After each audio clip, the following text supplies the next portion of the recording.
안녕하세요. 잘 들리시는지요? 예. 저는 2004년에 대학 3학년 때부터 저희 동신교회에 출석을 했고요. 사법시험 준비할 때 교회에서 장학금도 주시고 많은 권사님들과 집사님들께서 기도해 주시고 격려해 주셔서 사법시험 합격하고 2010년에 변호사가 돼서 현재 16년차 변호사가 됐습니다. 지금은 인천법원 근처에서 개인 변호사 사무실 하고 있는데요. 매주 주보를 보면은 학식과 덕망이 높은 분들이 우리 경로대학 강의를 맡아서 해주시는 내용 확인할 수 있었는데, 감사하게 제가 이 자리에서 제가 알고 있는 지식을 나눌 수 있게 돼서 정말 영광으로 생각합니다. 조영호 피택 장로님께서 권유해 주셔서 이 자리에 서게 됐습니다. 요새 이제 상속 관련해서 많이 사건 발생하는데요. 제가 이런 사건들 해보니까 우리 교인분들도 요 정도 알고 계시면은 어느 정도 도움 될 수 있겠다 싶은 내용을 추려봤습니다. 상속이란 이제 피상속인, 돌아가신 분의 사망으로 인해서 법에 따라서 그 피상속인, 돌아가신 분의 모든 재산상의 권리 의무가 자동적으로 가족, 친족에게 포괄적으로 이전이 되는 게 상속인데요. 이 상속은 순위가 중요합니다. 처음에는 이제 직계 비속, 그러니까 돌아가신 분의 직계 자녀들이죠. 자녀, 손주가 1순위가 되고 2순위는 직계 존속, 윗세대로 올라가는 부모님, 조부모님이 2순위, 3순위가 형제자매, 4순위가 사촌인의 반계 혈족입니다. 배우자분께서는 1순위 상속인이 있을 때는 1순위 상속인하고 공동으로 상속하고요. 2순위인 직계 존속이 계실 때는 2순위와 공동으로 상속을 하고, 다만 배우자 상속분은 다른 상속인들보다 50%가 더 많습니다. 근데 만약에 자녀도 있고 손주도 있고 이렇게 1순위가 여러 명일 때는 가장 가까운 최근친만 상속을 합니다. 예를 들어 돌아가신 분한테 자녀도 있고 손주도 있고 할 때는 자녀는 1촌이죠. 손주는 2촌이 되니까 자녀분들만 상속인이, 배우자가 있을 때는 배우자와 자녀분들만 상속인이 되고, 만약에 돌아가신 분께 자녀도 없고 손주도 없고 할 경우에는 이제 부모님과 조부모님이 계실 수가 있겠죠. 그런 경우에는 최근 친인 부모님이 계시면 부모님, 그리고 배우자가 있으면 배우자와 그리고 부모님, 이렇게 공동으로 상속을 하게 됩니다. 좀 여기까지 어려운 부분이 있으신가요? 아, 예. 요거는 또 잘 알고 계시는 내용이라 넘어갔습니다.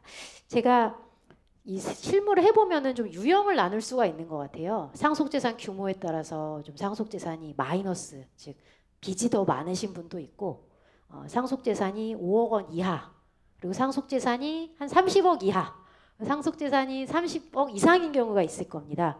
사실은 이 자리에는 뭐 상속재산이 30억 이상인 경우도 많으실 텐데, 이렇게 상속재산이 30억 이상인 경우에는 상속세가 사실 많이 나올 거에 예상이 돼요. 그리고 주거래 은행이라든가 이런 걸 통해서 많이 정보들도 얻으셨을 거고, 이게 그러면은 돌아가신 다음에는 사실 세무서에서 상속세 조사가 나올 가능성이 높거든요. 그래서 이런 분들은 사실 많이 대비를 해두셔야 됩니다. 변호사나 세무사를 통해서 미리 전략을 많이 세워두셔야 되기 때문에 오늘 이 짧은 강의에서 다루기에는 제가 도움이 많이 되드릴 수 없을 것 같아서, 오늘은 앞에 세 그룹 있죠. 마이너스인 경우, 그리고 상속재산 5억 원 이하인 경우, 상속재산 30억 이하인 경우, 이렇게 세 그룹 위주로 제가 나누고 싶습니다.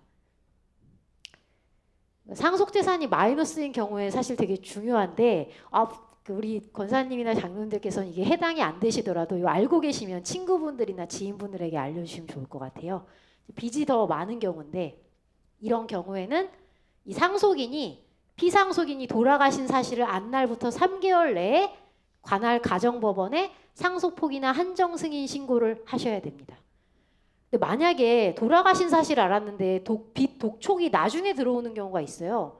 그런 경우에는 그렇게 채무 초과 사실을 안 날부터 3개월 내에 특별 한정 승인을 하실 수가 있어요. 근데 이 경우엔 상속 포기는 안 되고요. 상속 포기는 뭐고 한정 승인은 뭐냐? 요거는 이제 순차로 말씀을 드리게 될 건데요. 상속 포기를 하게 되면 상속 재산에 대한 모든 권리 의무를 잃게 됩니다. 그러니까 빚이 많은 경우에는 그냥 상속 채무가 다 벗어나는 거죠. 한정승인은 좀 다른데요. 재산, 채권, 채무 모두 상속은 됩니다. 근데 한정승인 왜 하냐? 상속 빚을 갚을 책임이 그 상속 적극 재산 범위 내로 제한됩니다. 좀 말이 어려우니까 예를 들어 보면 우리 피상속인께서 예금이 5천만 원 있었는데 상속 빚이 1억 원이 있었다. 막 한정승인을 하면 어떻게 될까요? 갖고 계시는 예금 5천만 원 범위 내에서 상속 빚 1억을 갚을 책임이 제한이 됩니다. 뭐 이거는 1억이 됐든 100억이 됐든 마찬가지예요. 그래서 한정승인의 실익이 있는 거고요. 그리고 이제 그 다음에 질문이 들어오는 게 어떤 경우에 상속 포기하고 어떤 경우에 한정승인 하는 게 좋냐 이렇게 물어보시는데 상속 포기가 사실 되게 간단해요. 뭐 그냥 다 벗어나니까 뭐 이것저것 따질 필요도 없이. 근데 이 상속 포기를 하면 뭐가 문제죠? 아까 제가 뭐라고 말씀드렸냐면 상속이 그 순위가 어디까지 넘어가죠? 직계 비속, 직계 존속, 형제 자매, 사촌 이내 반계 혈족까지 넘어가요. 그러니까 선순위들이 상속 포기하면 그 상속 빚이 누구한테 넘어가죠? 돌아가신 분 사촌까지 다 넘어갑니다. 예. 그래서 어떻게 하려면 상속 포기를 할 거면 이 사촌 이내 반계 혈족들 모두 모아서 하시는 게 바람직해요. 그래야지 모두 빚을 벗어날 수가 있겠죠.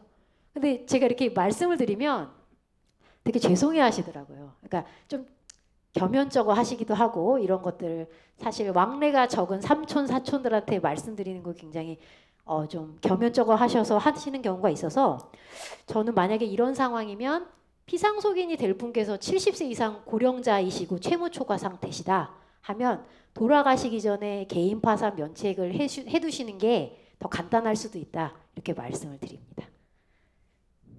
그러면은 이 한정 승인을 하게 되는데 이거는 유의점은 이런 경우도 있어요. 상속 포기를 하니까 사촌들한테 다 얘기하는 게 너무 좀 그렇다. 우리 한정 승인하면은 배우자하고 자녀분들이 1순위가 돼서 한정 승인하면 딱 거기서 끝나잖아요. 근데 이 한정 승인을 하는데 문제가 되는 경우가 있습니다. 상속 재산 중에 부동산이라든가 자동차 등 등기 등록 재산이 뭐 빚은 더 많지만 이런 재산이 있으실 수가 있잖아요. 그럼 이렇게 세금이 나오거든요. 취득세, 뭐 부동산의 경우 약 취득 재산의 0.3%니까 예를 들어 그 갖고 계신 부동산이 3억 정도다. 그럼 900만 원 정도 취득세가 나오겠죠. 자동차도 약 0.7% 세금이 나오거든요. 근데 더 나아가서 이 재산에 경매가 되는 경우가 있어요. 이 부동산이. 당연히 이제 채무 초과니까 경매가 넘어가겠죠. 그럼 양도소득세가 나와요. 그러면은 제가 이렇게 말씀드리면 아니 그 채무 초과라서 채권자들이 은행에서 다 가져가는데 무슨 양도소득세가 나오냐.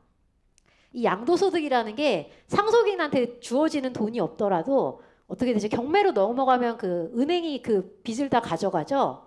그럼 그 채무가 사라지게 되죠. 그 채무가 사라지는 것도 양도소득으로 봅니다. 예. 그러니까 이렇게 채무 초과인 상태인 경우에도 이런 등기등록 재산이 있을 경우에는 제가 한정승인 말고 상속 포기를 권유를 드려요. 받는 건 없는데 세금만 내시게 되잖아요. 거꾸로 채무가 초과, 즉 재산보다 빚이 더 많은데 한정승인 꼭 하셔야 되는 경우가 있어요. 두 가지 경우인데요. 이렇게 좀 글씨가 작아서 안 보이실 텐데 돌아가신 분한테 소액 주택 임대차 보증금이 서울 지역에 있는 경우 첫 번째 경우고 두 번째로 돌아가시는 분이 이제 돌아가시기 전까지 어떤 회사에 근무를 하고 계셨다 그러면 퇴직금하고 퇴직급여 채권이 있잖아요. 요 두 경우에는 꼭 제가 한정 승인하신 다음에 상속재산 파산 신청하시라라고 권유를 드립니다. 왜냐하면 한정 승인이라는 건 그 돌아가신 분 재산보다 빚이 많으니까 어떻게 되죠? 채권자들이 그 갖고 상속재산 범위 내에서 다 가져가요. 그럼 상속인들은 받아갈 게 없는 게 원칙이죠. 근데 이 두 가지는 채권자들보다 상속인이 더 먼저 받아갈 수가 있습니다. 근데 소액 임대차 보증금이면 얼마예요? 하면 이제 총액은 1억 6,500만 원 이하여야 되고요. 먼저 받아갈 수 있는 돈은 5,500만 원 범위 내입니다. 근데 왜 서울이어야 되냐? 이게 법에서 인정하는 게 아니고 서울회생법원 실무준칙이라는 데서 인정을 하고 있어요. 근데 서울회생법원에 상속재산 파산 신청을 내려면 어떻게 돼야 되죠? 돌아가신 분 주소지가 서울이어야 됩니다. 그래서 현재로서 이 첫 번째 소액 임대차 보증금이 먼저 상속인들이 받아갈 수 있는 건 서울 지역만 가능한 거고, 두 번째는 이제 대법원 판례가 인정하고 있습니다. 우리 그 퇴직금 회사 일하면은 퇴직금을 충당해 두잖아요, 회사에서. 근데 그 퇴직금은 압류 금지 채권이거든요. 그러니까 절반은, 그러니까 퇴직금을 충당해 두는 경우가 있고 퇴직 급여 형태로 해서 금융기관에 예치를 해 두는 경우가 있어요. 일반 퇴직금은 절반이 압류 금지 채권이고 퇴직 급여는 전체적으로 압류 금지 채권입니다. 근데 원칙은 이제 돌아가시면 채권자들이 받아가는 게 원칙인데, 대법원에서 이거는 채권자들이 받아가는 파산재단에 넣지 말고 상속인들이 먼저 받아갈 수 있게 해줘라. 원래 압류금지였고 최소한의 생계보장을 위해 필요하다라고 이렇게 판결을 했어요. 그래서 이런 두 가지 경우에는 상속 포기하지 마시고 반드시 한정 승인하시고 상속재산 파산 신청하시면 좋겠습니다. 여기까지 혹시 이해가 안 되거나 궁금하신 점 있으실까요?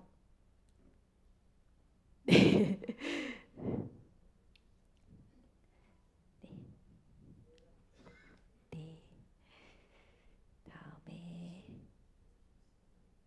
이제 상속재산 5억 원 이하인 경우 넘어가겠습니다. 이제 우리 상속세를 산정할 때 이제 상속세 과세 표준이라는 게 있는데, 이게 뭐냐면 상속재산 액수에서 기본적으로 빼주는 금액이 있어요. 그게 기본이 5억 원입니다. 그러니까 사실 상속재산 5억 원 이하이면은 상속세 과세 표준이 빵원이 돼요. 빵원이 되니까 상속세 걱정 안 하셔도 돼요. 만약에 그 돌아가신 분한테 배우자도 있고 상속인이 배우자 외에 다른 한 명이 또 있는 경우, 이런 경우에는 배우자 공제 5억 원, 일괄 공제 5억 원에서 마찬가지로 상속세 걱정 안 하셔도 돼요. 배우자만 있을 때는요, 배우자만 있을 때는 기본 배우자 공제 5억 원 한도예요. 요 10억 원은 배우자 외에 다른 상속인이 있는 경우입니다.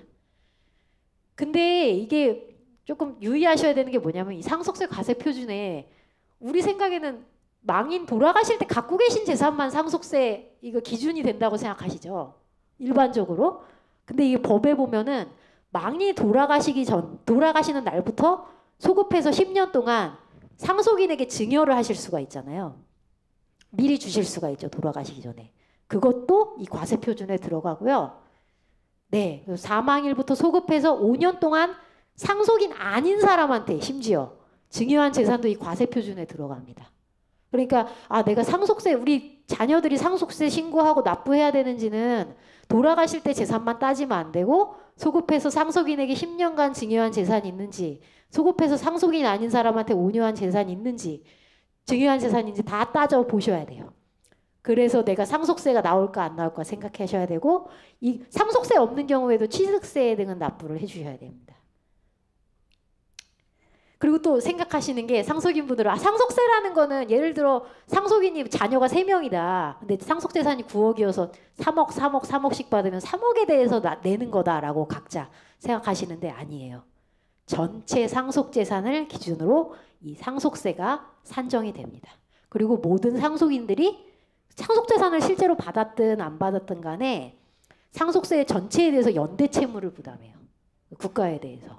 그러니까 되게 주의하셔야 되는 게 뭐냐면, 특정 자녀나 손주에게 상속재산 대부분을 증여하거나 유증해도 모든 상속인들이 상속세 전체에 대해 연대채무를 부담하기 때문에 향후 상속세 납부를 누가 어떻게 해야 되나 이런 것들에 대해서 구체적인 약속, 계획, 논의 없이 특정 자녀에게 상속재산을 증여하면 그 가족들 깨지게 됩니다. 심각한 분쟁을 야기할 위험이 높습니다. 그러면은 5억 원 이하인 경우에는 신고 안 해도 되죠. 이게 사실 근데 상속세만 생각하면 신고 안 하셔도 무방해요. 근데 향후 내가 이 재산을 양도할 계획이 있다. 그러니까 상속인 분들이 예를 들어 상속재산이 부동산인데 받아서 계속 갖고 계실 수도 있지만, 보통은 처분을 생각하시잖아요. 처분을 하게 되면 그때는 또 양도소득세가 나오거든요. 그래서 양도소득세를 고려해서 상속세 신고가 필요한 경우가 있어요. 예, 맞습니다. 세금이 너무 많은데요. 예를 이게 좀 어려운 얘기라 제가 사례를 상속재산에 뭐 토지와 단독주택이 있었다. 근데 이게 실제 이제 이런 것들은 거래가 잘 안 되잖아요. 아파트랑 다르게. 아파트는 뭐 자주자주 거래가 되니까 실제 거래가 많은데 이런 거는 이제 거래가액이 없거든요. 근데 국토부 공시 가격은 1억 원인데 감정을 하면 한 3억 정도 나오는 재산이다. 상속세 신고 안 하면 어떻게 되냐면 이 재산의 취득가액은 보통 국토부 고시가격이 취득가액이 돼요. 1억 원이죠. 그런데 이분이 예를 들어 이거 이 상속재산을 뭐 3억 원에 처분을 한다. 이러면은 양도차익이 얼마가 되죠? 2억 원이 되죠. 2억에 대해서 양도소득세가 나오죠. 근데 이분이 상속세 신고를 하면서 감정평가를 3억 원을 받아놨다. 그 다음에 3억 원에 매각을 했다. 그럼 양도차익은 0원이 되죠. 양도소득세가 안 나오게 됩니다.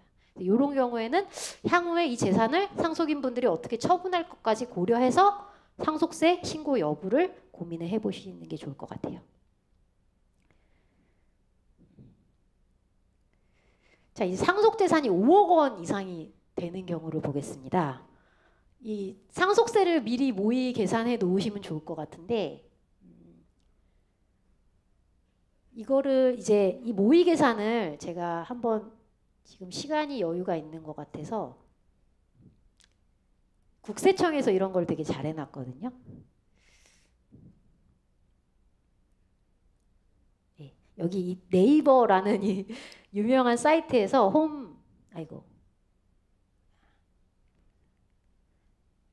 홈택스 상속세 모의 계산.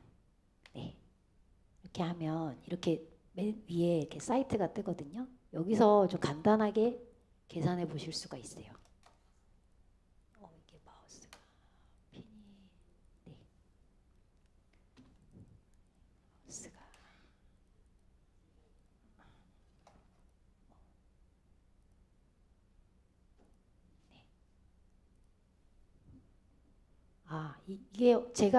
이게 화면이 지금 PPT가 띄워져 있는 상태라 요거는 제가 추후에 시간이 남으면은 다시 보여드리도록 하겠습니다. 지금 PPT가 띄워진 상태라 인터넷을 연결하기가 빨리 연결이 안 될 것 같아요.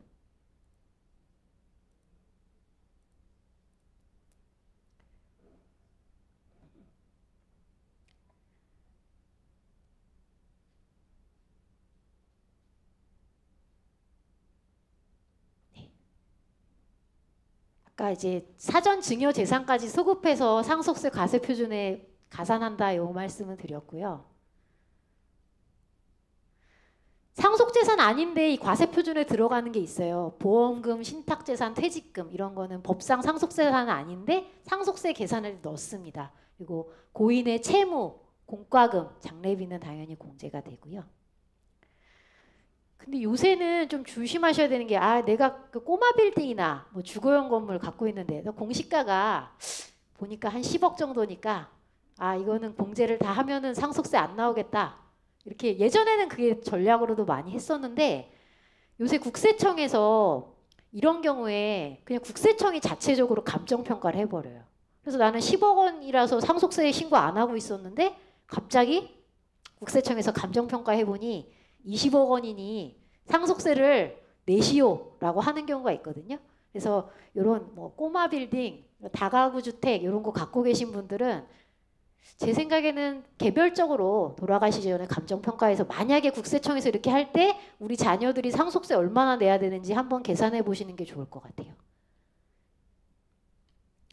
그래서 좀 황금성이 낮은 자산은 조심을 해야 되는 게 자녀분들이 한 20억 정도 되는 건물을 상속 받았는데 이게 당장 팔리지가 않잖아요. 근데 상속세는 당장 내야 되거든요. 물론 10년간 이제 연부연납이라고 해서 분할납부하는 제도는 있는데 그래서 자산 구성을 이대로 넘겨줄지 아니면은 이제 생존해 계실 때 좀 팔아가지고 더 황금성이 좋은 재산으로 바꿀지 이것도 좀 고민해 주시면 좋을 것 같습니다.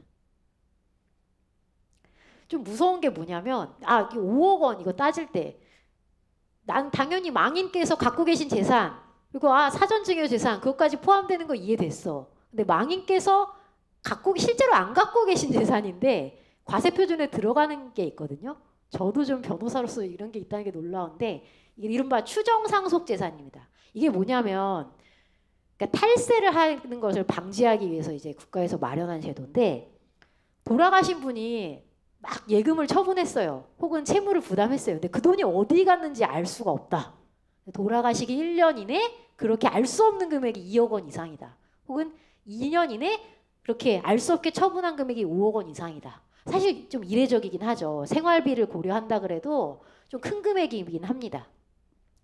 이렇게 용도가 어디로 썼는지 불분명한 재산에 대해서는 일정 범위에서 그냥 상속재산이라고 추정을 해버립니다. 그럼 뭐냐면 우리 상속인 분들이 아 이건 상속재산이 아니고요. 우리 아버지, 우리 어머니께서 이렇게 지출한 거예요. 라는 거를 명백하게 반증으로 입증을 해야 상속세 과세표준에서 빠지게 돼요. 이거는 부동산과 부동산의 그 밖에 재산으로 그렇게 용도 불분명 지출이 증빙이 안 되는 재산을 처분을 그걸 상속세 과세표준에 넣는데요. 쉽게 생각하시면 그래요. 그러니까 사용처가 소명이 안 되는 금액이 예를 들어 1년 내 돌아가시기 전 1년 내 2억을 넘거나 2년에 5억을 넘으면 그 용도 불분명 재산의 80%가 과세표준으로 들어간다. 이렇게 생각하시면은 쉽습니다. 어떻게 해야 될까요? 이렇게 지출 증빙을 잘 남겨두셔야 우리 자녀들이 억울하게 상속세 납부 안 하시겠죠?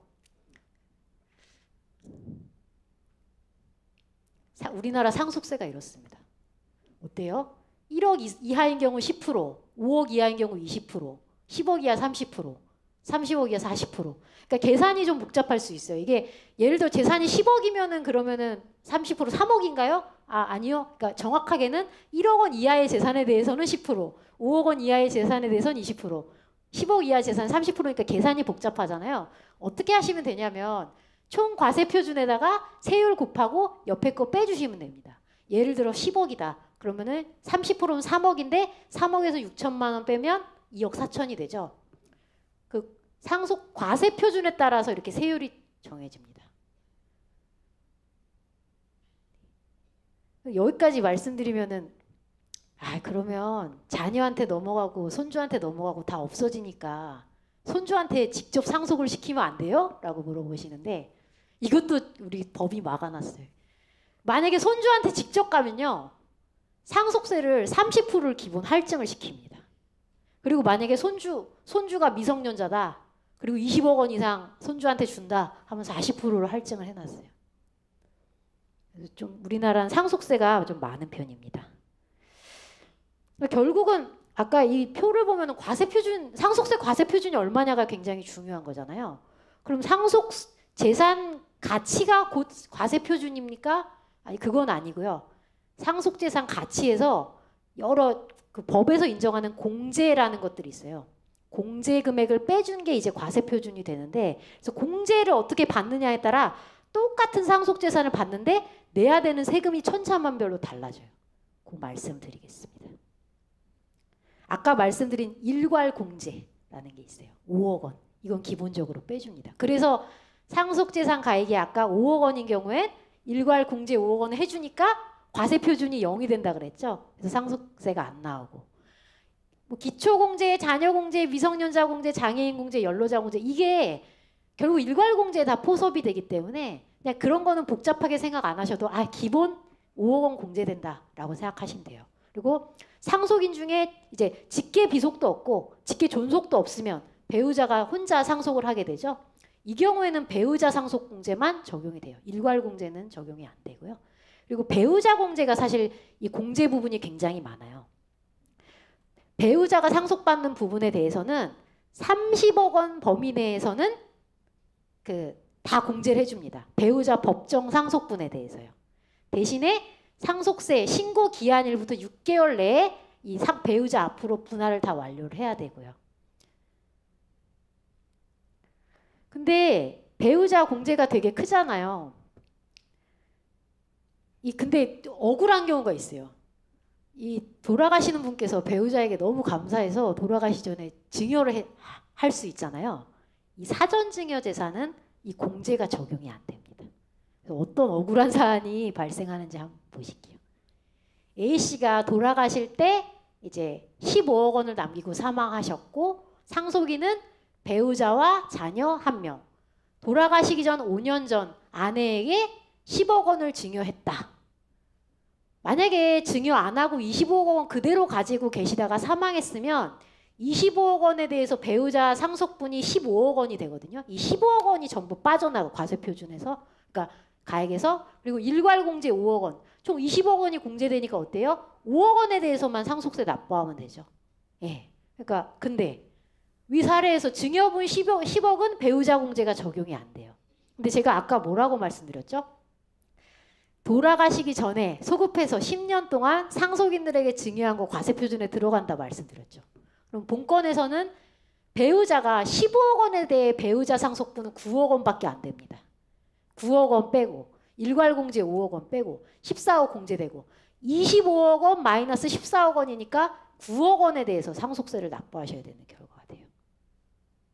좀 어려우신가요?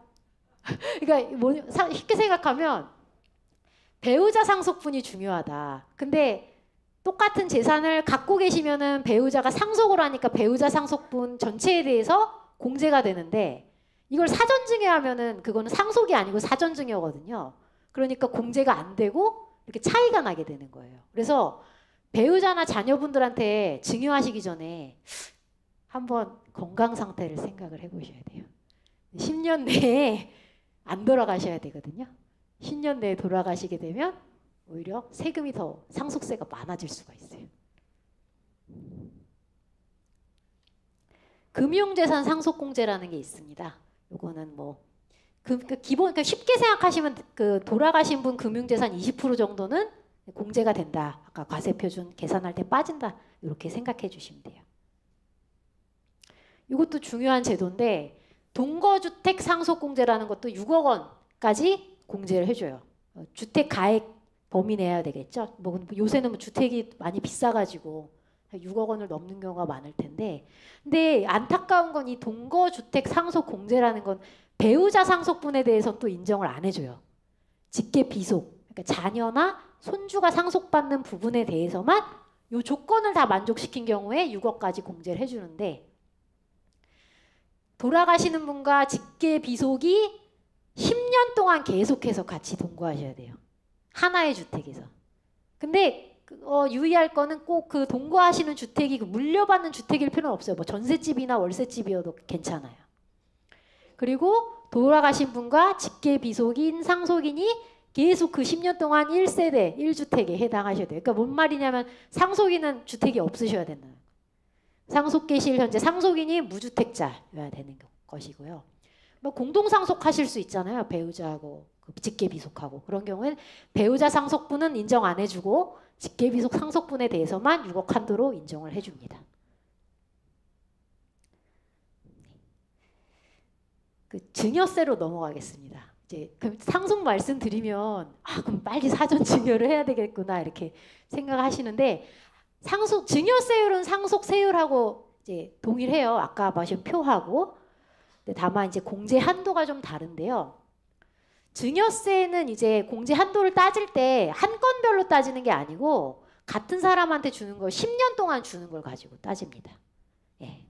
그래서 받는 사람 기준으로 해서 배우자한테는 10년 동안 6억, 그리고 직계 존속 혹은 직계 비속 둘 다 5천만 원인데 문제 직계 비속이 미성년자인 경우에는 2천만 원까지.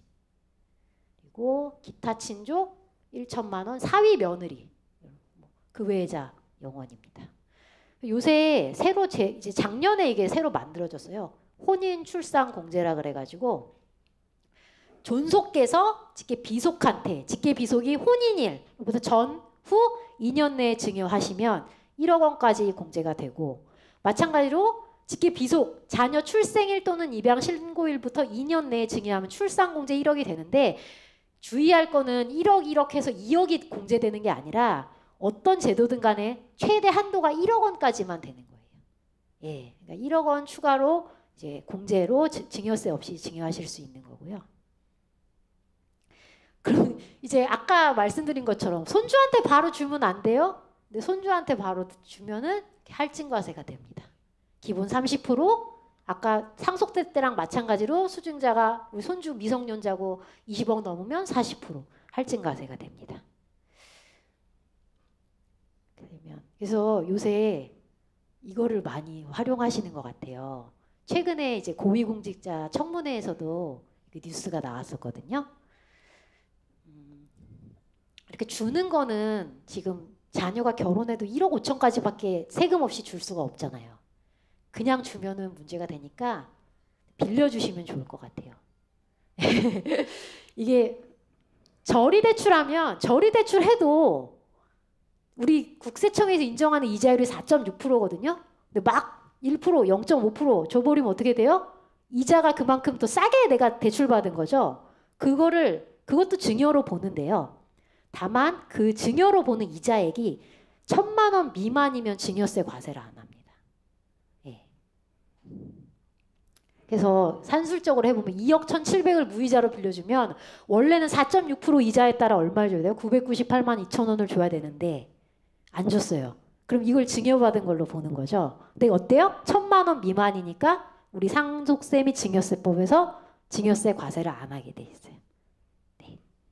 그럼 어떤 방법을 구체적으로 2억 1,700 그냥 무이자로 빌려줄까요? 근데 저는 제가 추천하는 방법은 그렇진 않고요.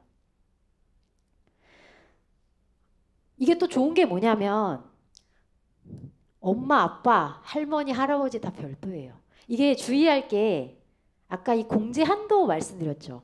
이거는 주의할 게 뭐냐면 공제 한도가 그러면은 직계비속 5천만 원이면 아빠 5천 주고 엄마 5천 주고 할머니 5천 주고 할아버지 5천 주고 안 되거든요. 통산에서 5천만 원이에요. 그러니까 근데 이거는 좋은 게 뭐냐면 다 인별이에요. 이게 국세청에서 인별, 그러니까 뭔 말이냐면 엄마 2억 빌려주고 아빠 2억 빌려주고 할머니 2억 빌려주고 할아버지 2억 빌려주고 근데 각각 어때요? 증여세 과세돼서 1,000만 원 미만이 되니까 증여세 과세가 안 된다는 거예요. 만약에 며느리 손주 사회까지 그렇게 하면 더 곱하기 2배 되겠죠? 예. 다만 이제 수증자의 상환 능력 어려운 말이 나왔는데 이게 무슨 말이냐? 이게 좀 주의하셔야 되는 게 그럼 막 빌려줘. 그게 그렇게 되면 안 되고 우리 법에 굉장히 무서운 제도가 있어요. 자녀가 재산을 취득했다. 근데 이 사람의 재산 취득 당시에 직업, 연령, 소득, 재산에 비추어 이 사람이 이걸 마련할 수 있는 능력이 안 되는데 직전에 부모님, 조부모님한테 돈이 넘어갔다. 그러면 증여로 추정해버려요. 그러면 증여세가 나오겠죠. 그럼 그걸 뒤집어야 되는 책임은 세무당국이 입증하는 게 아니라 납세자가 입증해야 돼요. 뭘? 차용이다라는 걸 입증해야 돼요. 예. 차용이다라는 걸 입증하려면은 갚을 능력이 있어야 되는 거잖아요.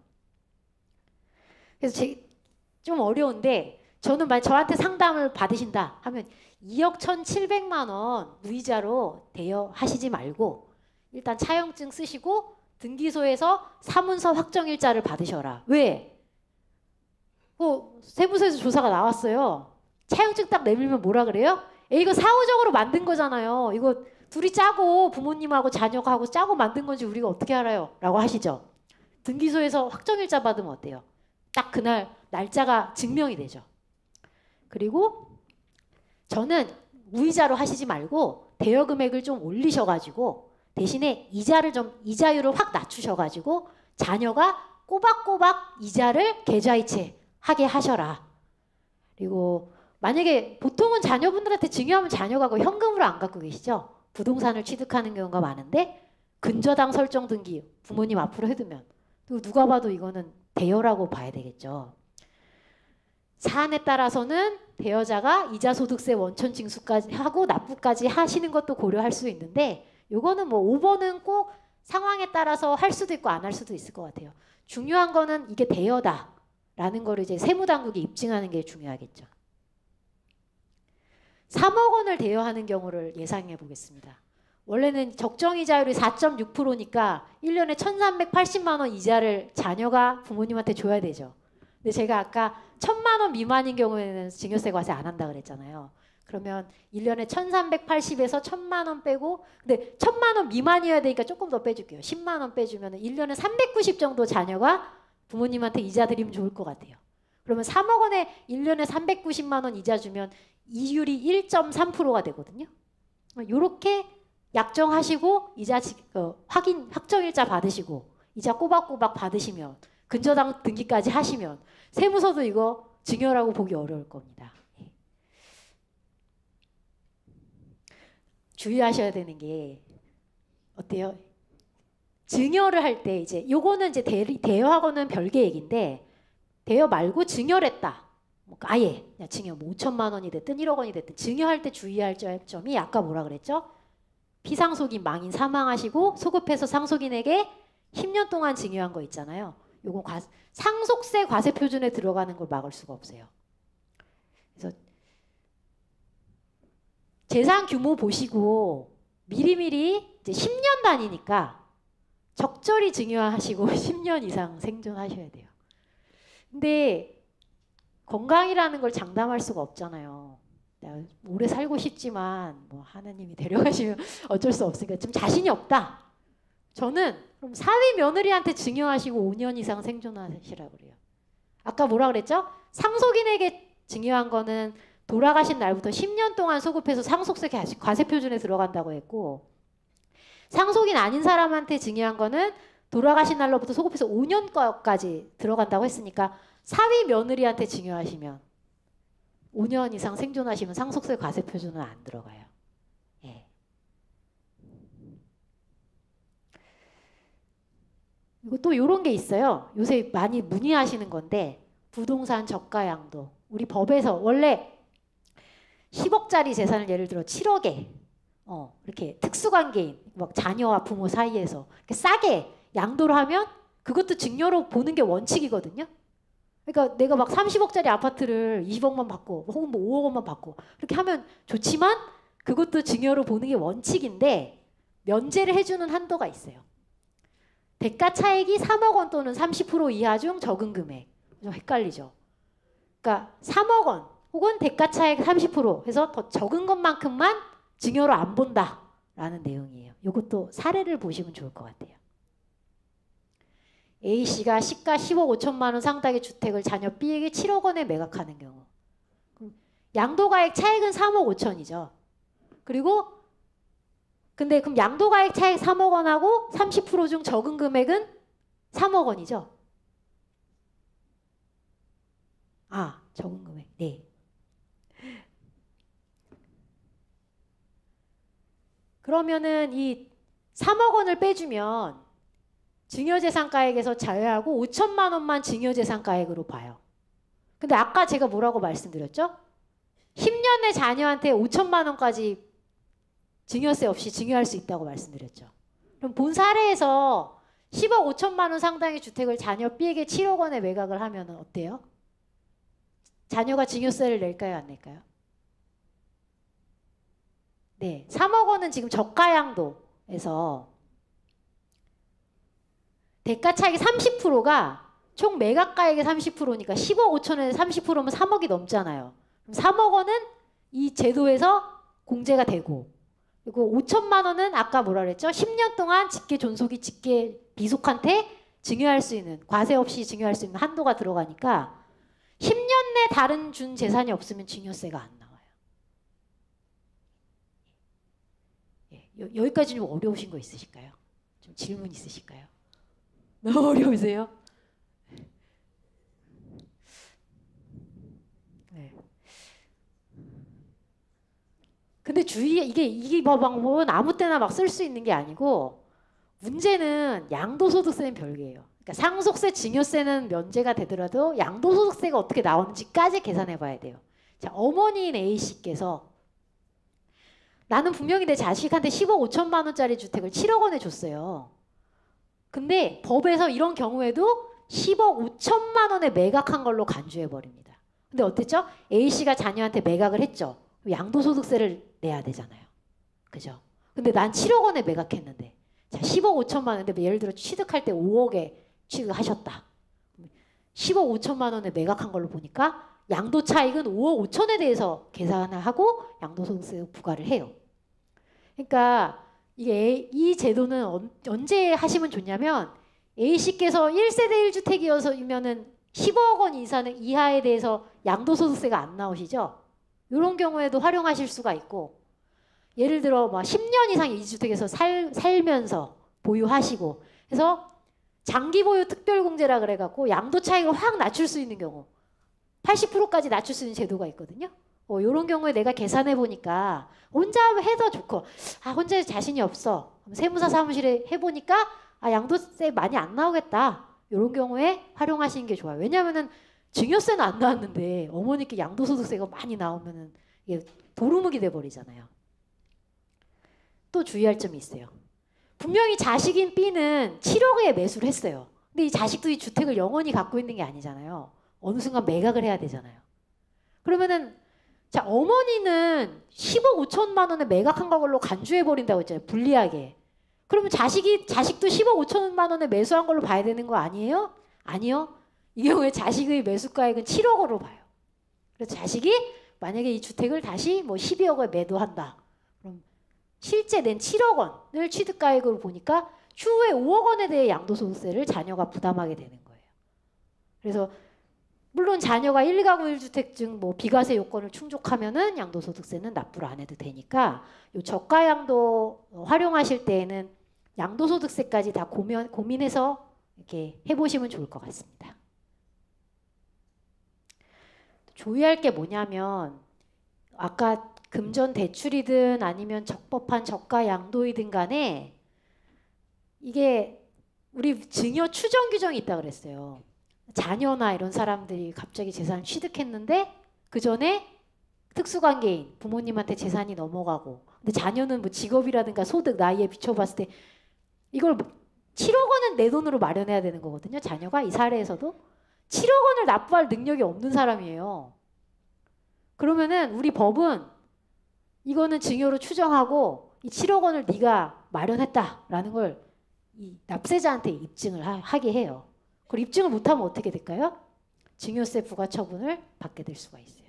그래서 이 저가양도 활용하실 때는 나머지 자녀분이 실제로 내는 돈 있죠? 그거는 자녀분이 마련하실 수 있거나 아니면 아까 말씀드린 저리대출을 통해서 미리 다 조치를 해놓고 그렇게 하시거나 하셔야지 증여세 잘못하면은 7억 원에 대해서 증여세를 내야 될 수 있거든요. 왜냐하면 7억 원을 실제 마련한 사람이 누구냐? 자녀냐? 부모냐?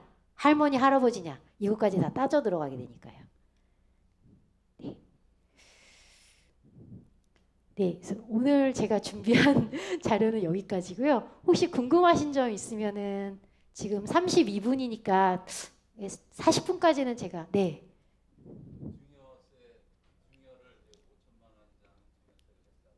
예. 네.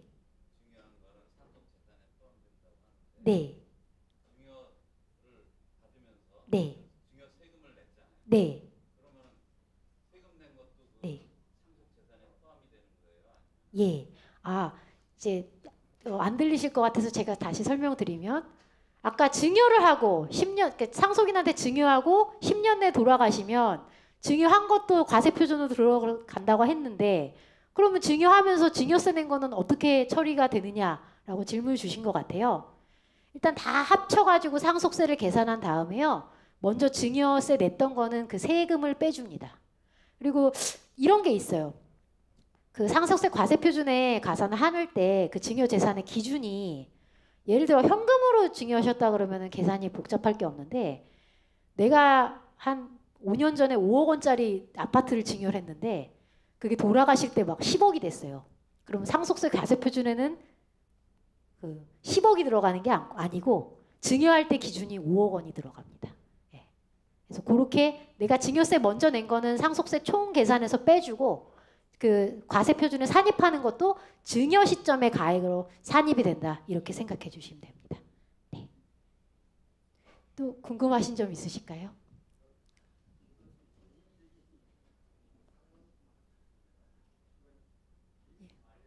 예. 증여세 상담을 원하신다고요? 예. 예. 네. 예. 예. 그러면은 제가 그곳은 강의가 끝나고 명함을 전달드리겠습니다. 한번 이게 시간이 그래도 있으니까 한 6분 정도 남아가지고요. 뭐 이해가 안 됐다. 아까 설명한 것 중에 헷갈리는 게 있다. 이런 거 없으실까요? 시세가 원칙인데 그래서 사실 아파트 같은 경우는 큰 문제가 안 됩니다. 근데 문제는 뭐가 되냐면 꼬마 빌딩이라든가 단독주택 같은 것들은 그 실거래가 유사 매매가액이 잘 안 나오는 경우가 많지 않습니까? 그래서 원칙은 1순위가 시세, 2순위가 감정평가액, 3순위가 유사 매매가액, 4순위가 기준시가인데 제가 기준시가만 믿고 계시면 좀 위험한 게 이제 국세청에서 이제 감정평가 사업이라는 걸 하고 있어요. 그래서 나는 기준시가로 해서 신고해서 세금 내고 끝난 줄 알았더니 국세청 자체적으로 감정평가를 맡겨버리는 거예요. 그래가지고 기준시가 10억 원인 꼬마 빌딩 이거 감정해보니까 20억이니까 20억 원에 대해서 상속세 계산해서 상속세를 내세요라고 할 수가 있거든요. 그래서 감정평가 될 거 예상하시고 준비하시면 좋고 보통 우리가 실무관에 이렇게 얘기해요. 20억 넘으면 상속세 조사 나온다 라고 얘기합니다. 그래서 총 재산이 20억이 넘으면은 상속세 내는지 여부와 별개로 공제가 적용이 되면 이런저런 공제 해봤더니 20억 넘으면은 상속세는 안 낼 수도 있는데 조사는 나올 수도 있거든요. 그래서 그렇게 대비하시면 좋을 것 같아요. 또 아까 제가 말씀드린 게 좀 너무 빨리 말씀드려갖고 헷갈리신 부분이나 그런 게 있으시진 않으신지요? 네.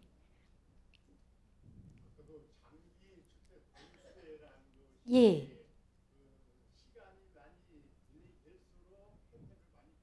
예. 네.